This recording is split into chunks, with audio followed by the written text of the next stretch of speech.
और उसको वो चीज वापस दे दे। उसको अगर वो चीज को वापस दे देंगे तो सारे प्रश्न धीरे धीरे हल हो जाएंगे। बाकी जब तक आपका किसी का भी लीडर अभी पृथ्वी पर है नहीं, किसी का भी लीडर आता है, किसी का भी पहले आता है बाद में आता है, उसके बाद ही आपको पता चलेगा ना। तब तक आप उसका जो बताया हुआ रास्ता है उसके ऊपर चलो। आप अपने हिसाब से रास्ते क्यों बनाते हो? सभी के लिए ये चीज है, सिर्फ हिंदू के लिए ऐसा नहीं, सारे सभी के लिए है। आपके पास जो धार्मिक पुस्तक है, जो धार्मिक ज्ञान है, वो एक दूसरे को शेयर करो, उसको कन्वर्ट मत करो, उसको शेयर करो। मुझे ऐसा लगता है, ऐसा हो सकता है, शेयर करके डिस्कस करने में कोई प्रॉब्लम नहीं है, कोई हर्ज नहीं है। एक दूसरे से ज्ञान को बांटो, एक दूसरे की अच्छी चीजों को लो, बुरी चीजों को मत लो। अच्छी चीजें लेने से किसको प्रॉब्लम होगी? किसी को होगी? देखो, अगर घर में दो बच्चे हैं, पड़ोस के बच्चे स्त्री के कपड़े पहन के घूमते हैं और बड़े अच्छे दाढ़ी वाड़ी बना के मस्त एकदम चकाचक रहते हैं, और इसके लिए मेरे डैडी को मैं बोल दूं, मीन्स मैं एग्जांपल दे रहा हूं कि वो ऐसा रहती इसलिए मैं फटे हुए कपड़े पहन के घूमूंगा, चलेगा क्या? आपका बाप भी बोले पागल हो गया है क्या तू? इतना मैं एकदम थर्ड क्लास उदाहरण दे रहा हूं। पागल हो गया है कि तू? बोले अरे अच्छे कपड़े वो पहन दो, इससे बढ़िया कपड़े तू पहन। ऐसा है। तो इन सब चीजों से कुछ नहीं मिलने वाला है। इससे बेटर है कि आप राउंड टेबल बैठ के चीजों को हल करो। एक दूसरे की जो चीजें आपको भी मालूम है रियलिटी क्या है, सच्चाई से काम करो, सच्चाई से काम करो। पॉलिटिक्स के लिए झूठ मत बोलो, क्योंकि अभी किसी का लीडर है नहीं दुनिया में। जब लीडर आएंगे तो बहुत देर के बाद आएंगे और आप पहचान भी नहीं पाओगे। ऐसा बहुत सारी पुस्तकों में लिखा है कि आप जब लीडर आएगा तो कोई भी उसे पहचान भी नहीं पाएगा कि ये लीडर है, क्योंकि वो ऐसा अलग दिखता होगा। तो आप क्या करना चाहते हो? आप जीना चाहते हो या झगड़ के मरना चाहते हो? या आपके ऊपर डिसाइड, आपको डिसाइड करना है, क्योंकि ये कलयुग है, कलह युग है, कलह युग है। झगड़ा ही है, ये सब पूरा झगड़ा है। ये झगड़ा जब तक सॉल्व नहीं होता तब तक सत्युग नहीं आएगा। तो झगड़ा कहां का है? आपके मन का आपके बुद्धि से है, आपके भाई का आपके भाई से है, आपके बीवी का आपसे है, आपके बच्चों का आपकी बीवी से और आपसे है, आपके माँ बाप का आपसे है, आपके कुत्ते का पड़ोस वाले के कुत्ते से है। ऐसा झगड़ा है, ये पूरा झगड़ा है। एक दूसरे को काटने के लिए, मारने के लिए सब तैयार है। इसमें ये पूरा गलत तरीके से गया हुआ जाता है, ये पूरा गलत जाता है। ऐसा भी क्यों होता है? इसका एक कारण है कि क्या होता है कि बहुत 3 युग हो जाते हैं ना, तब तक बहुत इंटरमिक्सिंग हो जाता है।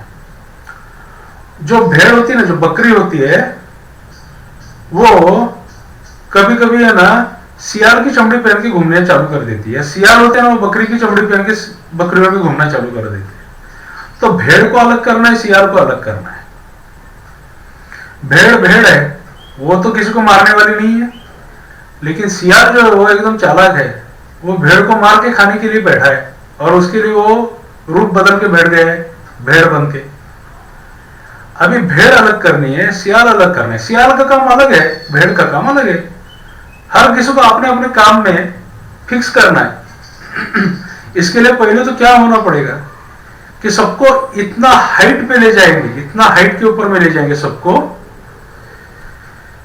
कि जब सुर संगीत के अंदर में जब आप सुर को बहुत छेड़ते हो ना, बहुत जोर से देते हो, तब पता चलता है कि सुरों का राजा सा है।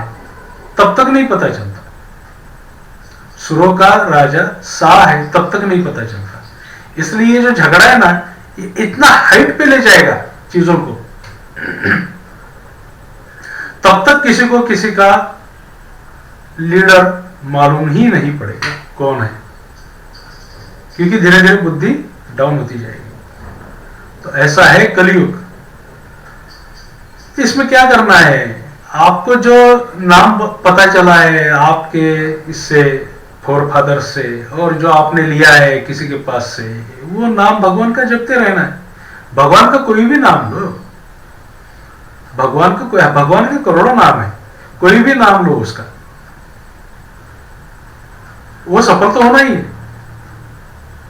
अभी शैतान शैतान वगैरह मत करते बैठो, जो करना है आपके हाथ में है। आप चाहो तो अच्छा कर सकते हो, आप चाहो तो बुरा कर सकते हो। कोरोना कोरोना करते मत बैठो, पैसा पैसा करते मत बैठो। एक दूसरे की मदद करो, सच बोलने की कोशिश करो। पहले तो खुद से सच बोलो, खुद के मन से सच बोलो। शाम को सोचो कि मैंने आज कितना झूठ बोला, आपको खुद से शर्म आ जाएगी। बैठ के शाम को 10 मिनट भी सोचो कि आज मैंने पूरा दिन कितना झूठ बोला, किस किस से बोला। आपको खुद को ऐसा लगेगा कि मैं तो झूठा इंसान।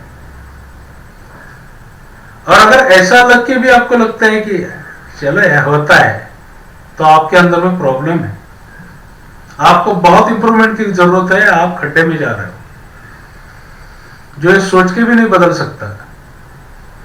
दूसरा, आप खुद को हर रोज एक प्रश्न पूछा करो कि आज मैंने दिन भर में भगवान का नाम कितना लिया, जो भी भगवान को आप चाहते हो, मैंने उसका नाम कितने बार जपा, लिया, किस बात के लिए लिया। मैं झूठ बोलते हुए भी उसका नाम लिया था क्या? आप पाओगे आपने कभी उसका नाम ही नहीं लिया।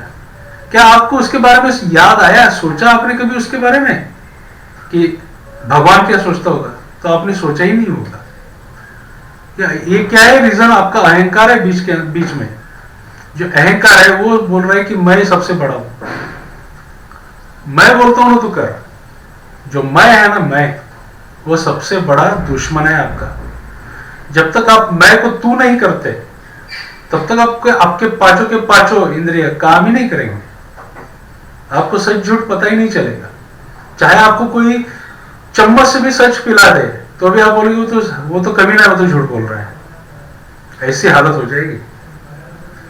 दूसरा, रात को सोते हुए आप एक खुद को प्रश्न पूछो, मैं जन्म लिया, मेरे बच्चे हुए, मेरी शादी हुई, मैंने खाना खाया, सब कुछ किया, किस लिए किया? कल को मैं मर जाऊंगा, मैं किस लिए जी रहा हूं यहां पे? For what I am here? खुद को ही पूछना, खुद को, किसी और को मत पूछना, वो उसका दिमाग घूम जाएगा, क्योंकि वो सभी ऐसे ही है। तो खुद को ही पूछना, खुद को ही सवाल करो कि मैं क्यों हूं। बाद में प्रश्न पूछना, मैं कौन हूं? हु एम आई? हमें मरने के बाद बॉडी छोड़ के गया, वो कौन गया, कहां गया? आपको उत्तर नहीं आएगा, आपके दिमाग में उत्तर ही नहीं आएगा। और यही है ना, यही शुरुआत है भगवान के पास जाने की। जब आपको उत्तर ही नहीं मिलेगा, तब आपको पता चलेगा किसी को पूछना पड़ेगा, तब आप ढूंढना चालू करोगे, तब आपकी खोज चालू होगी। आप चाहे उसको गुरु बोलो, आप चाहे उसको फकीर बोलो, आप चाहे उसको सेंट बोलो, आप उसको ढूंढने की कोशिश करोगे। और ढूंढने पर भगवान भी मिल जाता है, तो आपको वो भी मिल जाएगा। कोई तो आपको दिशा दे देगा। पूरी तो नहीं दे दिया तो भी थोड़ी सी तो दे देगा। बस इतना ही करना है। तो जिंदगी अगर सफल बनानी है ना, तो ये सब छोड़ना पड़ेगा, सब कुछ, ये सब कुछ छोड़ना पड़ेगा। इनका त्याग करना पड़ेगा, बॉडी का भी त्याग करना पड़ेगा, तब जाके भगवान मिलेगा। इनको छोड़ोगे तभी आपको शांति मिलेगी, और जब शांति मिलेगी तब आप भगवान के बारे में सोचोगे। मैं शांत हुआ, अब मैं भगवान के बारे में सोचता हूं। समझे? चलो, तो इतना ये सब कुछ है वो गणेश जी को, अनंत जी को अर्पण कर देते। उसके साथ ही पूरे पंच देवताओं को अर्पण कर देते हैं, गुरुवर्यों को अर्पण कर देते हैं। आपका सबका भला हो।